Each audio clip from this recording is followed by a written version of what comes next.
I would like to ask whether the Kenya Kwanza coalition document is unconstitutional and therefore null and void to the extent that its formula for sharing executive power violates Articles 10, 27, 129, 130, and 131 of the Constitution.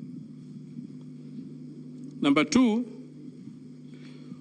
if that's the case, who is to blame for approving the unconstitutional coalition agreement that resulted in forming a government? Number three, can you point this Senate to any hard evidence of criminal conduct which you have unearthed in your investigations against the Deputy President?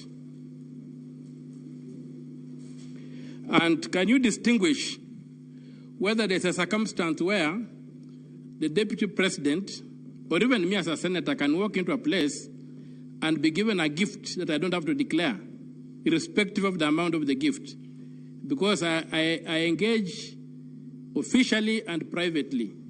So is there a situation whereby I can be given a gift of whatever magnitude that I don't have to declare? Thank you. Senator Chuta.